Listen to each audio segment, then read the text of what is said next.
नमस्कार, रात के 9 बज चुके हैं और वक्त हो गया है आपके पसंदीदा शो जनमत का। आपके साथ मैं हूं लावनी विनीत।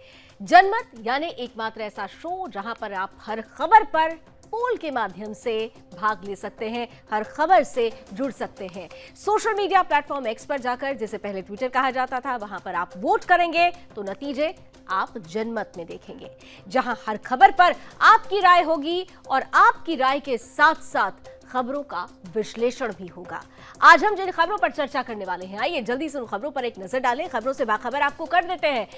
बड़ी महत्वपूर्ण खबर के साथ शुरुआत करेंगे आज। कल आपने देखा कि लोकसभा में किस तरीके से प्रधानमंत्री ने विपक्ष के तमाम सवालों का जवाब दिया है। आज बारी उच्च सदन की थी और उच्च सदन में प्रधानमंत्री ऐसा बोले कि विपक्ष को वॉकआउट करना पड़ा। भागो भागो मोदी आया। किस तरीके की परिस्थिति आज राज्यसभा में बनी। राष्ट्रपति के अभिभाषण पर प्रधानमंत्री ने किस तरह से करारा जवाब दिया कि विपक्ष को सच का आईना देखना मुश्किल पड़ गया। ये तमाम बातें विस्तार के साथ होंगी आज के जनमत में। इसके अलावा बात उस हादसे की भी होगी, जिसे हादसा कहें या साजिश, क्योंकि जो परिस्थिति है वो इस ओर संकेत कर रही है कि इतना बड़ा हादसा किसी साजिश की नींव पर ही टिका हो सकता है। उत्तर प्रदेश की सरकार ने जांच के आदेश दे दिए हैं। मुख्यमंत्री पूरी तरह से एक्टिव है, लेकिन ये जो आयोजन होते हैं, उन आयोजनों के पीछे आधार क्या होना चाहिए, उस आधार में क्या कमी रह गई, ये सब कुछ आज जनमत में हम आपको दिखाने का प्रयास करेंगे। इसके अलावा आप देखिए, लोकतंत्र की खूबसूरती यह है कि वो हर किसी को अपनाता है, हर किसी को हिस्सा देता है। लेकिन जब आतंक और आतंकियों को ही लोकतंत्र की संसद में, लोकतंत्र के मंदिर में आश्रय मिलने लगे तो सवाल समाज पर भी खड़े होते हैं। हम बात कह रहे हैं इस चेहरे की। ये जो चेहरा आप देख रहे हैं, आतंकी रशीद का चेहरा है।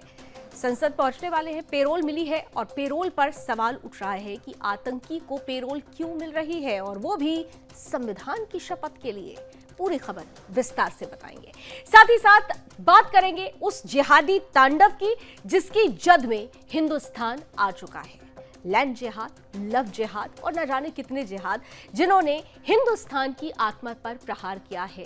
हम बार बार आवाज उठाते हैं, लेकिन ये जिहाद थमता नहीं, क्योंकि हिंदू असंगठित है, संगठित नहीं।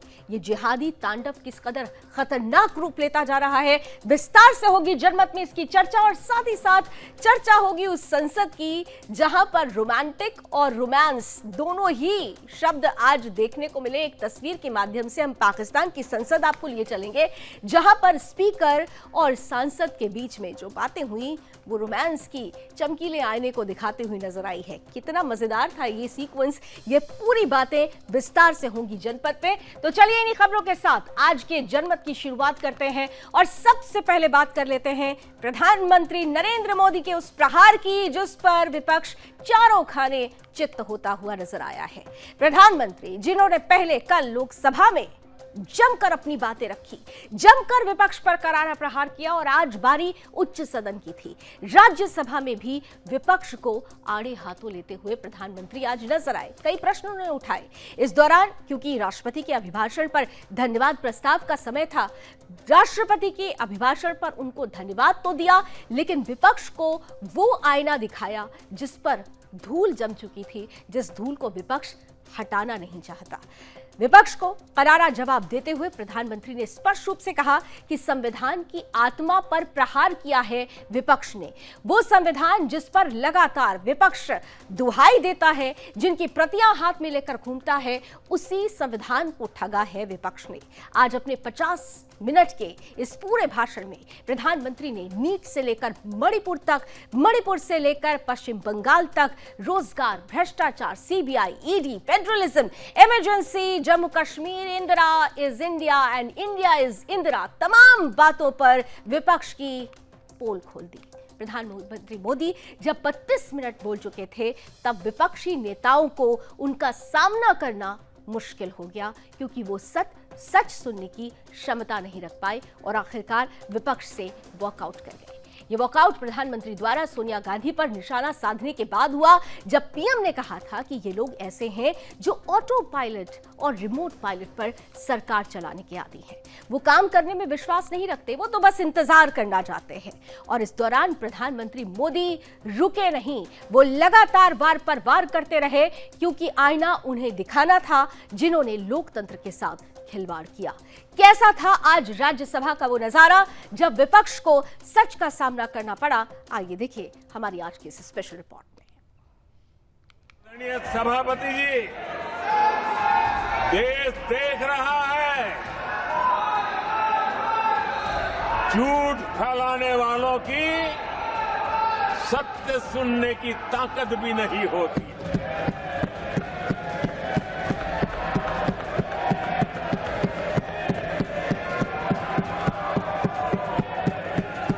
जिनका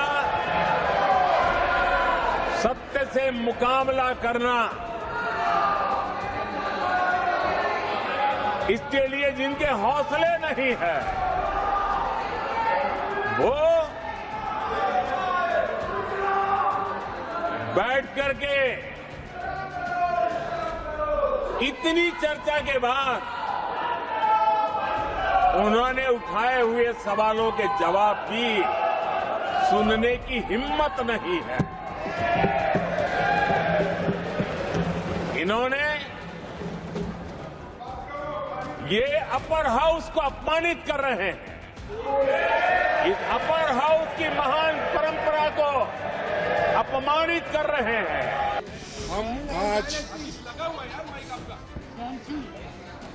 हम सबने इसलिए वॉकआउट किया कि जो प्राइम मिनिस्टर अपना राष्ट्रपति अभिभाषण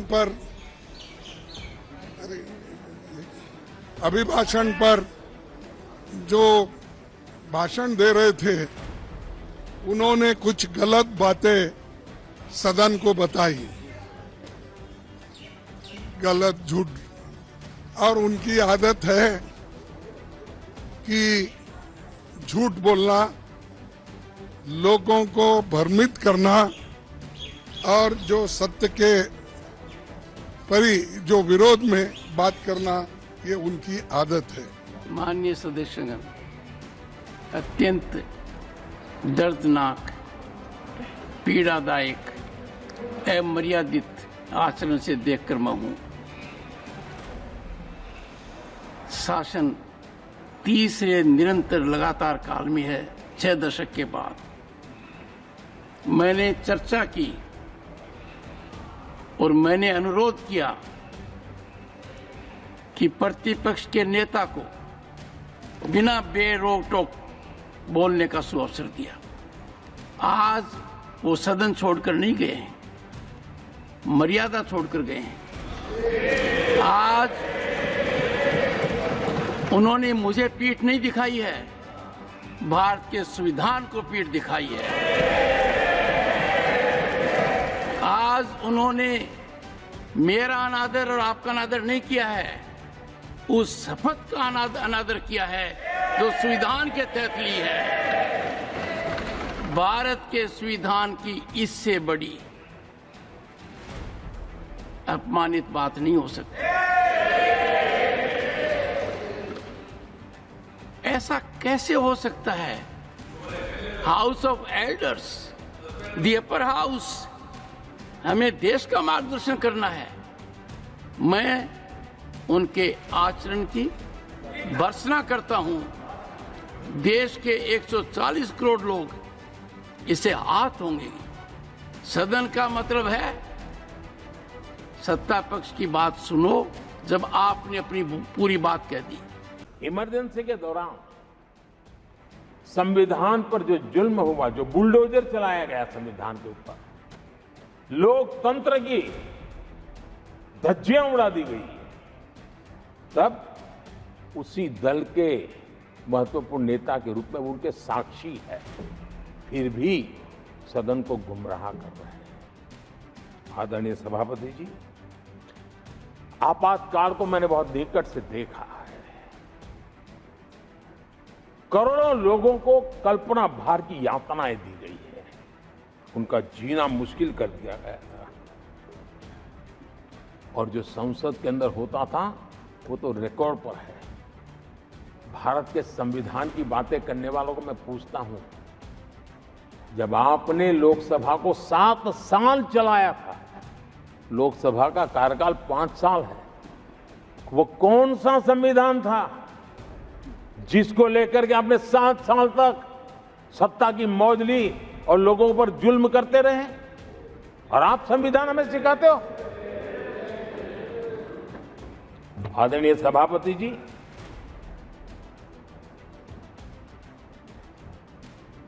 दर्जनों आर्टिकल्स पर, यानी संविधान की आत्मा को छिन्न विच्छिन्न करने का पाप इन्हीं लोगों ने उस कालखंड में किया था। 38वां, 39वां और 42वां संविधान संशोधन, और उस संशोधन में यानी मिनी कॉन्स्टिट्यूशन, यानी मिनी कॉन्स्टिट्यूशन के रूप में कहा जाता था। ये सब क्या था? आपके मुंह में संविधान की रक्षा शब्द शोभा नहीं देता है, ये पाप कर करके आप बैठे हुए लोग हो। इमरजेंसी में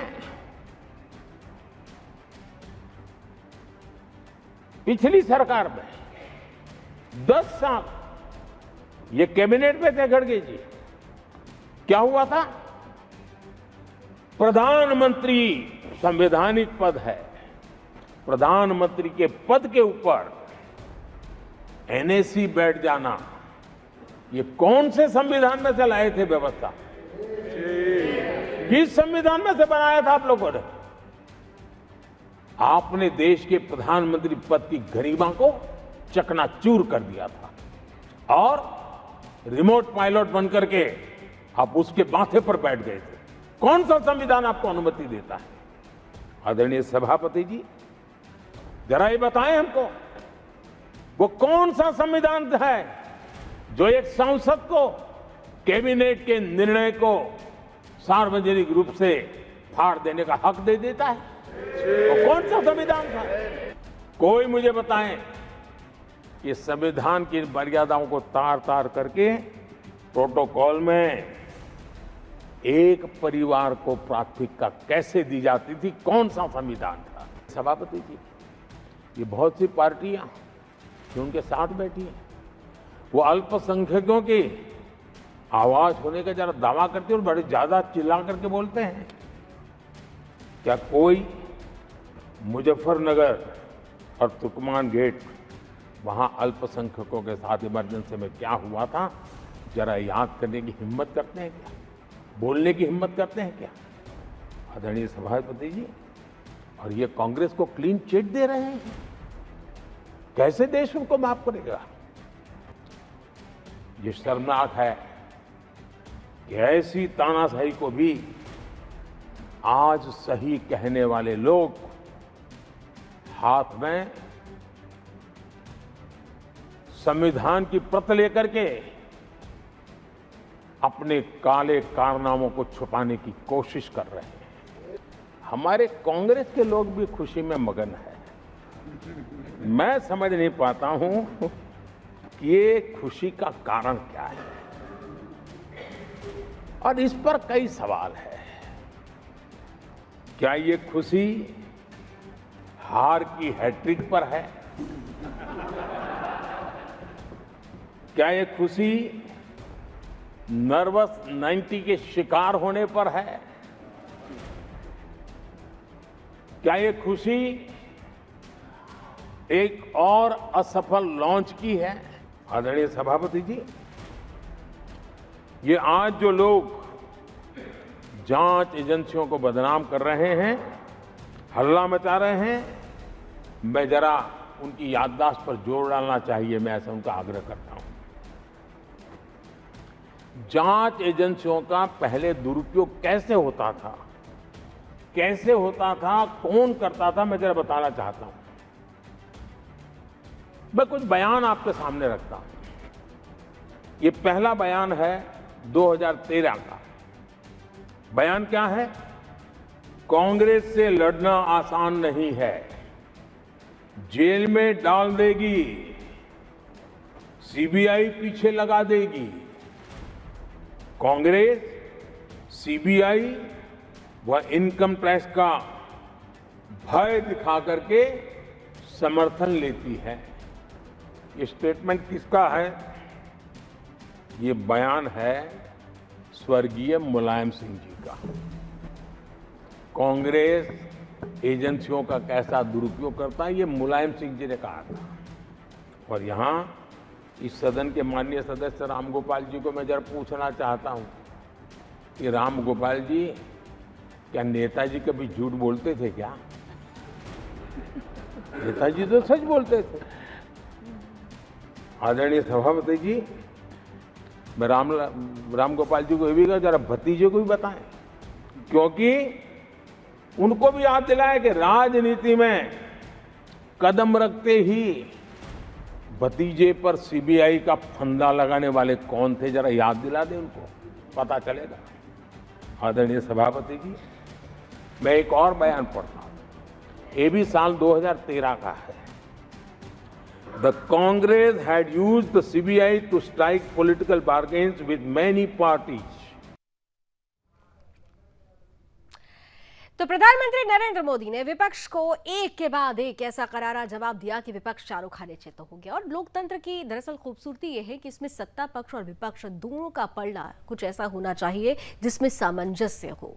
नींव मजबूत होती है तो इमारत भी मजबूत होती है। लेकिन सवाल यहां पर है कि क्या विपक्ष की वो नींव मजबूत है? सवाल ये भी कि एनडीए को मिले बहुमत को क्या विपक्ष धूमिल कर रहा है? इस सवाल में आपने ही जवाब दे दिया है।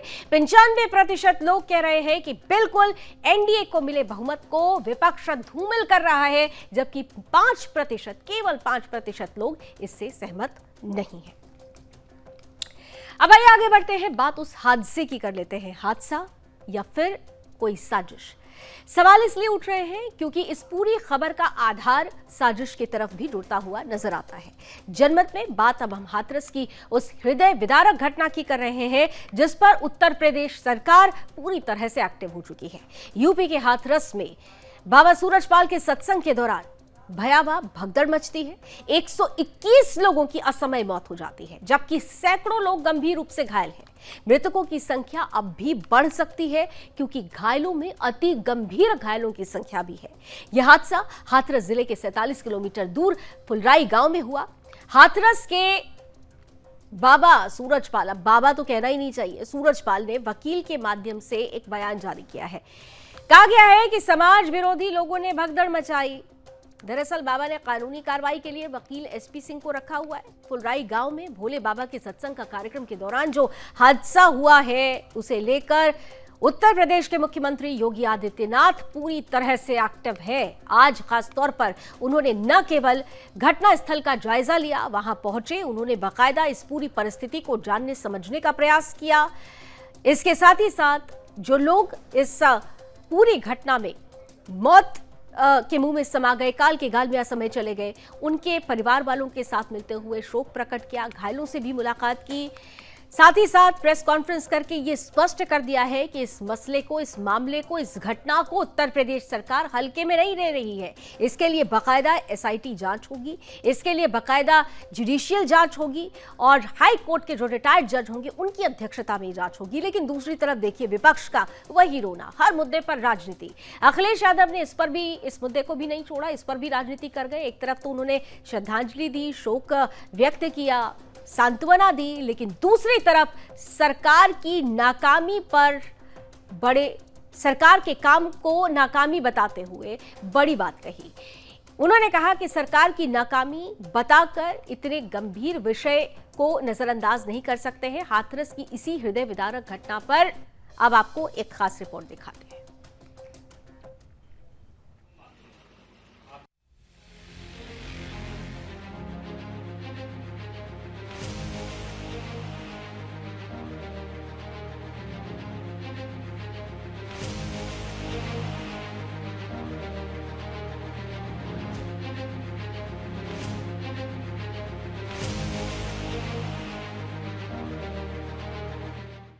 कहते हैं जब सारे रास्ते बंद हो जाएं, तो ईश्वर ही राह दिखाते हैं और इस मार्ग का दर्शन गुरु के मार्गदर्शन से ही मिलता है। लेकिन विडंबना यह है कि अपनी परेशानियों में आकंठ डूबे व्यक्ति को आस्था और अंधविश्वास के बीच की वो महीन खाई दिखाई ही नहीं पड़ती जो उसके अवसर की जगह खुद आपदा बन जाती है। हाथरस में लाशों से पटा ये सत्संग स्थल चीख चीख कर बता रहा है कि यहाँ एक बड़ा हादसा हो गया। हृदय को चीर देने वाला ये रुदन आत्मा को झकझोर देता है। कंधे पर अपनों की लाशें टांगे घूम रहे लोग खुद को दिलासा दे रहे हैं कि काश कुछ चमत्कार हो जाए, टूट चुकी सांसें फिर से चल पड़ें। कुछ लोग माथा पीटकर खुद से ही पश्चाताप कर रहे हैं, कोस रहे हैं कि वो यहाँ आए ही क्यों। कुछ लोग पागलों की तरह प्रशासनिक लापरवाहियों पर चीख चीख कर सवाल पूछ रहे हैं कि आप लोगों ने कुछ किया क्यों नहीं। मुख्यमंत्री पहुंचे थे हाथरस, उनके मंत्री और पूरा दल बल पहले से ही व्यवस्था देख रहा था। सीएम अस्पताल पहुंचे, मृतकों के परिवार से मिले, घायलों से मिले, हिम्मत दी, ढांढस बंधाया और भरोसा दिलाया कि जिसकी वजह से घटना हुई है बख्शा नहीं जाएगा। आदेश दे दिया गया है, फॉरेंसिक टीम मौके पर है, पुलिस अपना काम कर रही है। 122 लोगों दबाई आंखों से लोग कह भी नहीं पा रहे हैं, क्या कहें, किससे कहें। अब जांच होगी, रिपोर्ट की फाइलों में वजहें घूमती रहेंगी, मुआवजा मिलेगा, लेकिन ये पीड़ा और कसक जिंदगी भर दिमाग में गौंधती रहेगी कि एक पवित्र स्थल पर एक बाबा के सत्संग में ऐसा कैसे हो गया। Bureau report, Sudarshan news.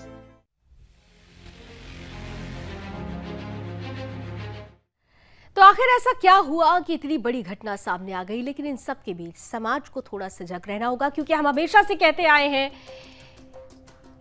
चलिए, पोल रख दिया इन्होंने सामने, तो पोल पहले बता देती हूँ। हाथरस हादसे पर विपक्ष क्या राजनीति कर रहा है, तो आप में से 85% लोग ये कह रहे हैं कि हाँ बिल्कुल विपक्ष इस पर राजनीति कर रहा है, बल्कि इस पर राजनीति नहीं, समन्वय के साथ जो रिजल्ट है, समाधान है, उस ओर जाना चाहिए। 15% लोग इससे सहमत नहीं है।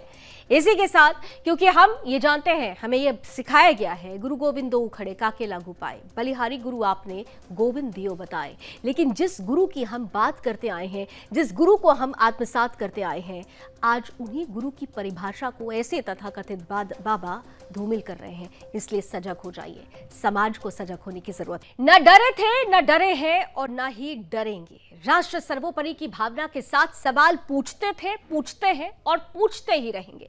लेकिन इसी देश में, इसी राष्ट्र में कुछ ऐसे लोग हैं जो राष्ट्र की परिभाषा ही नहीं समझते और इसीलिए राष्ट्र सर्वोपरि से जुड़े हुए उन तमाम प्रश्नों से दूर भागते हैं जो उनसे उनकी सच का सामना कराता है। सुदर्शन न्यूज ने कांग्रेस को ऐसे ही सच से सामना कराया और क्योंकि ताकत नहीं थी, इसलिए सुदर्शन न्यूज की टीम के साथ बदसलूकी शुरू हुई। बात उत्तराखंड की है, वो उत्तराखंड जहां पर आज प्रेस कॉन्फ्रेंस होनी थी कांग्रेस की। सुदर्शन न्यूज की टीम को देखकर अपनी ही प्रेस कॉन्फ्रेंस से कांग्रेसी काजी ऐसे घबराए कि प्रेस कॉन्फ्रेंस में ही नहीं आए। कांग्रेस के सहयोगी विधायकों ने इसके बाद मोर्चा संभाल लिया और ये तस्वीरें आपको याद होंगी कि कल किस तरीके से इस प्रेस कॉन्फ्रेंस से बाकायदा मेरे सहयोगी शिवम दत्त मेहता और उत्तराखंड संवाददाता अमित चौहान वहां थे। लेकिन उनके साथ, क्योंकि उन्होंने सीधे सवाल चुभते हुए पूछे थे, इसीलिए कांग्रेस के तमाम जो ऐसे तथाकथित नेता वो गुंडागर्दी पर उतर आए, बदतमीजी पर उतर आए और हमारी टीम को वहां से बाहर निकाल दिया गया। कांग्रेस के सहयोगी विधायकों ने हालांकि थोड़ा सा मोर्चा संभाला, लेकिन सुदर्शन की टीम को बाहरी चैनल बताकर प्रेस कॉन्फ्रेंस से बाहर जाने का दबाव बनाया गया। फिर भी हमने कहा कि हम राष्ट्र सर्वोपरि की भावना को लेकर जीते हैं और इसीलिए हम डटे रहे। सुदर्शन की टीम डटी रही। स्थानीय पत्रकारों द्वारा दबाव बनाए जाने पर काजी के न आने पर सवाल भी उठे। वार्ता के अंतिम दौर में काजी को आखिर आना ही पड़ा। उत्तराखंड के मंगलौर की ये पूरी बात है, जहां पर उपचुनाव होने हैं, विधानसभा के उपचुनाव हैं, जिसमें खास तौर से भाजपा, कांग्रेस और बसपा मैदान में है। उत्तरांचल बनने के बाद से ही यहां हाजी काजी का ही राज चल रहा है। बसपा और कांग्रेस ही जीतती आई है, लेकिन इस बार परिस्थिति परिवेश थोड़ा बदल रहा है। भाजपा को कभी जीत का सेहरा यहां नहीं बना, लेकिन इस बार समीकरण ये कह रहे हैं कि भाजपा से भड़ाना इतिहास बदलने वाले हैं। ऐसे कई मुद्दे जिन्हें लेकर काजी जनता के बीच नहीं जा सकते। इन्हीं मुद्दों पर जब सुदर्शन न्यूज ने आवाज उठाई तो काजी और काजी के समर्थक बौखला गए और अमर्यादित व्यवहार करने पर उतर आए। ये वो क्षेत्र है जहां सुदर्शन न्यूज ने एक के बाद एक कई कीर्तिमान स्थापित किए। याद होगा आपको, चाहे वो स्लॉटर हाउस का मामला हो या हिंदू बहुओं के अपहरण का या फिर न्यायपालिका जिहाद का, सभी मामले इसी मंगलौर के हैं। अनेकों मामलों को हमारे संवाददाता अमित चौहान ने अपनी जान पर खेलकर उजागर किया। उनके घर परिवार पर हमले तक हुए, जिसमें पकड़े गए अपराधी सभी कट्टर जिहादी ही निकले। अब ऐसे में ये दुर्व्यवहार भी किसी हमले से कम नहीं है।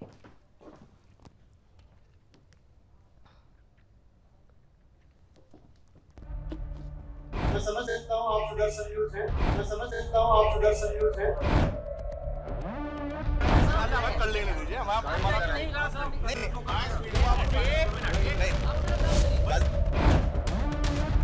हमारे प्रश्न है आप एक मीडिया के नाम। ठीक है, हम सुदर्शन न्यूज को नहीं, ऐसे नहीं, हम तो आपसे सवाल ही पूछ रहे हैं ना, सवाल भी ना पूछने।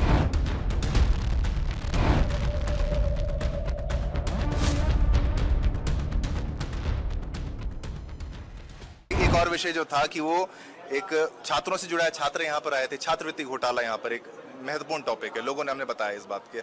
इस बारे में क्या, इस पे क्या एक्शन आपकी सरकार के द्वारा, अगर आप ही सम्मिलित उसमें पाए जाए, अगर कांग्रेस के ही नेता सम्मिलित पाए जाए, तो अब क्या एक्शन उसमें होगा? पेपर लीक आपने बेहतरीन सवाल उठाया और इस पर आपको सरकार को घेरने का हक है, लेकिन जैसे राजस्थान में भी होता है, यहाँ पर होता है, यहाँ पर एक्शन हुआ, तो उस एक्शन से खुश हैं आप? नहीं, एक्शन तो मैं कहता हूँ कि कोई भी मामला हो, जांच होती है और जांच में जो सही होता है वही होता है। उस पर क्वेश्चन पूछो ना। बिल्कुल, पेपर लीक पे क्वेश्चन। बीजेपी के प्रवक्ता भी हैं। बिल्कुल प्रवक्ता नहीं है। आप आइए। नहीं, आप कर लेने दीजिए, हम नहीं। काजी जी, हमारे प्रश्न है आप एक मीडिया के नाम। आप बात करेंगे, बात में करेंगे, आप जो बोलना चाहें बाद में यहाँ की जनता की। नहीं सर, हम मुद्दा तो उठा सकते हैं। नहीं सर, हम मुद्दा तो उठा सकते हैं। अब आपसे हर प्रश्न पूछेंगे, मंगलौर का भी प्रश्न पूछेंगे, आपसे मंगलौर का भी प्रश्न पूछा, सब सवाल नहीं पूछने दिया जाएगा। हमारे तो सब ठीक है, हम सुदर्शन न्यूज को कोई नहीं, ऐसे नहीं, हम तो आपसे सवाल ही पूछ रहे हैं ना, सवाल भी ना पूछने का अधिकार। देखिए, जिस तरीके से सुदर्शन न्यूज को लेकर जब आपने चुपते सवाल किए, मैंने केवल की बात की, युवाओं के भविष्य की बात यहाँ पर की जा रही थी, तो देखा आपने पत्रकारों के साथ में किस तरह से बिल्कुल यहाँ पर दुर्व्यवहार किया जा रहा है। ये कांग्रेस है, गलत धारणा जिस तरह से आपकी सभा में नेशनल चैनल को जिस तरह से नहीं, ये हमारे साथ बिल्कुल विधायक फरहान जी हैं। बिल्कुल, ये जो चीज थी, सवाल हमें पूछने थे, वो हमारा धर्म था, वो हमने अपना धर्म निभाया, लेकिन ये जिस तरीके से क्रोध जो देखने को मिला वो गलत था। बिल्कुल, वो देखने की यहाँ पर आवश्यकता बिल्कुल भी नहीं थी, लेकिन हमने हमेशा की तरह सुदर्शन न्यूज के पत्रकारिता के जो मानदंड है उस पर खरे उतर कर हर बार राष्ट्रवादी मुद्दे जो थे सभी के लिए उठाए और यहाँ पर वो प्रश्न पूछे जो जनता से कनेक्टेड थे, बच्चों से जुड़े हुए हैं। चाहे पेपर लीक का मामला हो तो हमने वो सवाल भी उठाया और बिल्कुल कांग्रेस को अधिकार है वो सवाल पूछने का और हमने अपने जवाब रखे, उनसे सवाल पूछे। इसी के साथ अब मंगलौर का जो चुनाव है, विधानसभा का जो बाईपोल चुनाव है, वो बहुत महत्वपूर्ण होने वाला है। उस पर आने वाले समय में क्या कुछ होने वाला है ये आने वाला वक्त बताएगा, लेकिन जनता के लिए बहुत अहम है कि वो अपने मुद्दों पर ही वोट करे। मैं यहाँ पर शिवम दत्त मेहता, सुदर्शन न्यूज के लिए, मंगलौर। वो मुद्दे जो राष्ट्र से जुड़े हुए हैं, जो हमसे हिंदुत्व से जुड़े हुए हैं, उन मुद्दों को हम उठाते रहे हैं और आगे भी उठाते रहेंगे। चलिए, जनमत में अब बात, क्योंकि हमने राष्ट्र की है तो राष्ट्र के लिए ही एक ऐसी परिस्थिति बन गई है जो वाकई बेहद खतरनाक है। संविधान में अब आतंकी भी पहुंच रहे हैं, लोकतंत्र के मंदिर में अब आतंकी भी पहुंच रहे हैं। आतंकी राशिद की हम बात कर रहे हैं, जिसे अदालत ने लोकसभा सदस्य के रूप में शपथ लेने के लिए 2 घंटे की पेरोल प्रदान की है, जिस दौरान उसके साथ पुलिसकर्मी भी मौजूद रहेंगे और शपथ के समय राशिद और उसके परिवार को कुछ नियमों का पालन करना होगा। दरअसल आतंकी राशिद इंजीनियर को 2017 में जम्मू कश्मीर में आतंक के वित्त पोषण के मामले में गिरफ्तार किया गया था। राशिद ने शपथ लेने और अपने संसदीय कार्य करने के लिए अंतरिम जमानत या वैकल्पिक तौर पर हिरासत में पेरोल देने का अनुरोध करते हुए अदालत का दरवाजा खटखटाया था, जिस पर अब उसे पेरोल मिल गई है। लोकतंत्र समाज से बनता है और समाज को ये ध्यान देना होगा, वक्त आ गया है कि वो कैसे लोगों को संसद तक पहुंचा रहे हैं। बहरहाल अब क्योंकि आतंकी राशिद को शपथ लेनी है, पेरोल मिल चुकी है, लेकिन इसी पर हमारा पोल भी है। आतंकी राशिद को शपथ के लिए पेरोल देना कितना सही है, ये प्रश्न जब हमने आपके सामने रखा तो देखिए रिजल्ट क्या कह रहा है। 95% लोग ये कह रहे हैं कि ये बिल्कुल गलत है, आतंकी राशिद को शपथ के लिए पेरोल नहीं देना चाहिए था, जबकि 5% लोग इससे सहमत है कि पेरोल मिलनी चाहिए। 95% लोग ये मानते हैं कि आतंकी राशिद को शपथ के लिए पेरोल नहीं देना चाहिए। अभी बहुत सारे ऐसे लोग हैं जो पेरोल के लिए तरसते हैं, लेकिन उन्हें सालों साल पेरोल नहीं मिलती, लेकिन यहाँ पर तो एक आतंकी को ही शपथ के लिए पेरोल मिल रही है। आगे बढ़ते हैं, बात अब उस जिहाद की कर लेते हैं, जिहाद नामक उस बीमारी की कर लेते हैं जो पूरी तरह से हिंदुस्तान को अपनी जद में ले चुका है, जिसे आप मानसिक बीमारी कह लीजिए या वैचारिक, लेकिन ये सच है और ये सच भारत का है। आज भारत में जिहाद बड़े पैमाने पर अपने पांव पसारता जा रहा है, फिर चाहे वो लव जिहाद हो या फिर लैंड जिहाद या कोई और जिहाद। इस बात को कोई इंकार नहीं कर सकता, कोई नकार नहीं सकता कि आज भारत जिहादियों की चपेट में आ चुका है, जिसके बारे में आपको कोई वामपंथी मीडिया नहीं बताएगा। लेकिन आज हम आपको वो सच बताएंगे जो जिहादियों की करतूत को एक एक करके आपके सामने रखता है। उसे जानकर आपको यकीन नहीं होगा। महाराष्ट्र और देश की राष्ट्रीय राजधानी दिल्ली, यहां से आई जिहादी कारनामों की वो सच्चाई और वो भयावह तस्वीरें हम आपको अब दिखाने वाले हैं, जिससे आप कई सवालों के बीच में अपने आप को खड़ा पाएंगे, कई मुद्दे पर सोचने को मजबूर हो जाएंगे।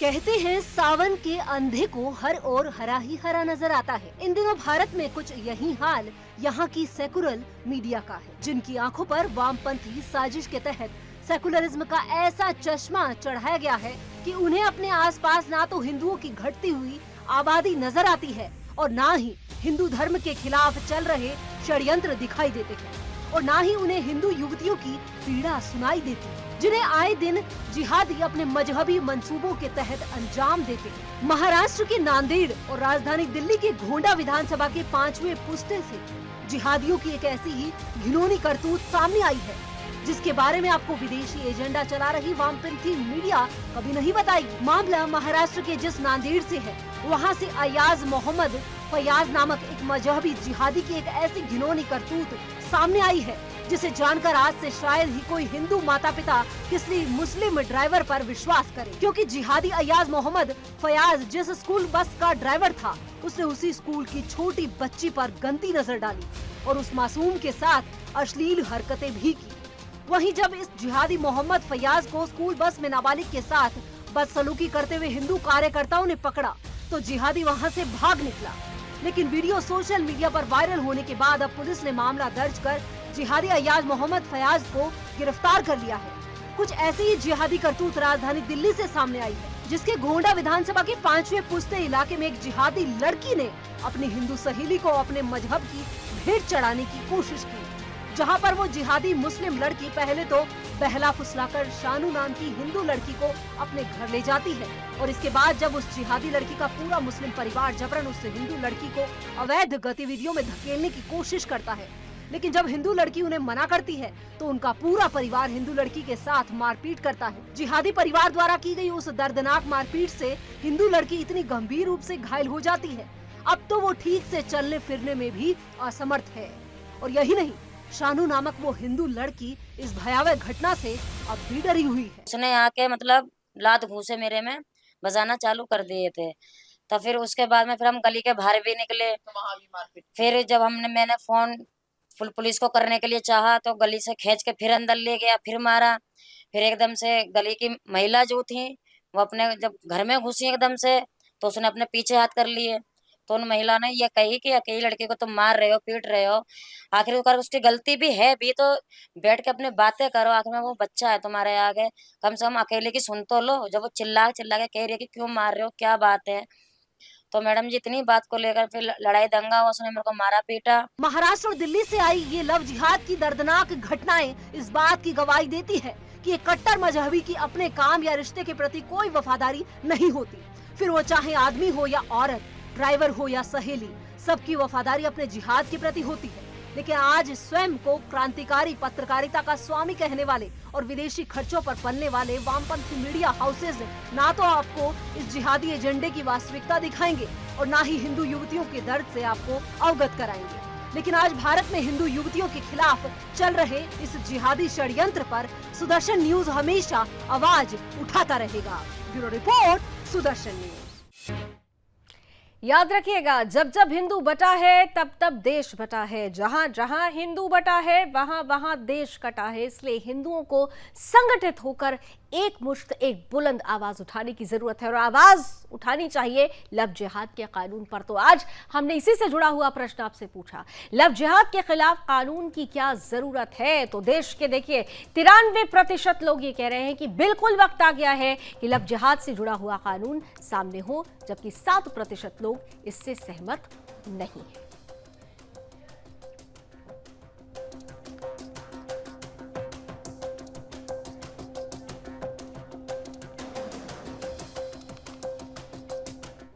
और आइए जनमत में अब बात कर लेते हैं पाकिस्तान की संसद की बात करते हैं। हमारे यहाँ तो संसद और संसदीय मर्यादाओं की बहुत चर्चा होती है, लेकिन पाकिस्तान से आजकल एक वीडियो वायरल हो रहा है और बड़ी तेजी से वायरल हो रहा है। इस वीडियो में दरअसल पाकिस्तान की संसद के स्पीकर और एक महिला सांसद के बीच बातचीत हुई। उन्होंने संसद के अंदर ऐसी बातें की कि लोग कहने लगे हैं कि पाकिस्तान की संसद का माहौल रोमांटिक हो गया है। इस महिला सांसद का नाम जरताज गुल है, जो इमरान खान कैबिनेट में मंत्री रह चुकी हैं। उन्होंने सदन की कार्रवाई के दौरान स्पीकर से कहा कि स्पीकर सर, आपकी तवज्जो चाहती हूं, जिसके जवाब में स्पीकर ने कहा जी प्लीज। इसके बाद महिला सांसद ने कहा कि मेरे लीडर ने मुझे आंखों में आंखें डालकर बात करनी सिखाई है। सर, अगर मुझसे आई कांटेक्ट नहीं होगा तो मैं बात नहीं कर सकती। स्पीकर इस पर उन्होंने कहा कि मैं किसी भी महिला की आंख में आंख डालकर नहीं देखता। आप भी सुनिए इन दोनों की बातचीत कैसे हो रही है वायरल और पाकिस्तान की संसद का माहौल कैसे हो रहा है रोमांटिक। सर, आपकी तवज्जो चाहती हूं। जी प्लीज। मेरे लीडर ने मुझे आंखों में आंखें डाल के बात करनी सिखाई है। सर, अगर मुझसे आई कांटेक्ट नहीं होगा तो मैं बात नहीं कर सकती हूँ। सर, ऐनक पहन ले सर। मैं सुन लूंगा, देखूंगा नहीं। आई कांटेक्ट खवातीन के साथ अच्छा नहीं लगता।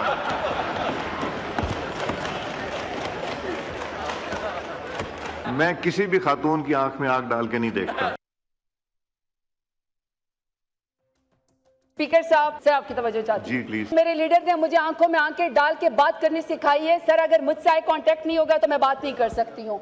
सर, ऐनक पहन ले सर। मैं सुन लूंगा, देखूंगा नहीं। आई कांटेक्ट खवातीन के साथ अच्छा नहीं लगता।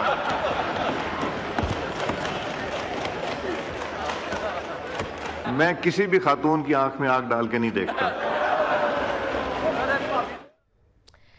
तो माहौल रोमांटिक था, मसला थोड़ा गंभीर था, लेकिन हल्के फुल्के अंदाज में स्पीकर और सांसद के बीच की बातें खूब वायरल हो रही हैं। इन सब के बीच अब इंतजार देश कर रहा है अपनी उस टीम का जिसने बारबाडोस में झंडे गाड़ दिए, तिरंगा लहरा दिया। भारतीय क्रिकेट टीम जो T20 की विश्व विजेता बन गई है, 17 सालों के बाद वो वर्ल्ड कप भारत आ रहा है। जी हाँ, वो घड़ी नजदीक आ रही हो और क्योंकि ये टीम जीतने के बाद अब यहाँ जो करोड़ों देशवासी हैं उनका बेसब्री से इंतजार कर रहे थे, इंतजार की घड़ियां खत्म होने वाली हैं। अब विश्व विजेता भारतीय क्रिकेट टीम स्वदेश लौट रही है। इसके लिए भारतीय क्रिकेट कंट्रोल बोर्ड यानी BCCI की ओर से टीम इंडिया और उनके पारिवारिक सदस्यों के साथ साथ भारतीय मीडिया के लिए भी चार्टर्ड फ्लाइट का प्रबंध किया गया है। एयर इंडिया का बोइंग 777 प्लेन विश्व चैंपियन टीम इंडिया को लेकर भारत पहुंचेगा, जिसका एक वीडियो अब सामने आ चुका है। भारतीय टीम के घर लौटने की खुशी किस तरीके से देश मनाने वाला है, आइए आपको दिखाते हैं हमारी इस स्पेशल रिपोर्ट में। तो इंतजार है अपने शेरों का जिन्होंने झंडे गाड़ दिए और बता दिया है कि हम वो टीम है जो कभी हार से घबराती नहीं बल्कि हार से सीखती है और ऐसे लक्ष्य को प्राप्त करती है जैसे टीम इंडिया ने प्राप्त किया है। जनमत में आज बस इतना ही। देश और दुनिया की तमाम खबरों के लिए आप लगातार जुड़े रहिए सुदर्शन न्यूज के साथ। जय हिंद।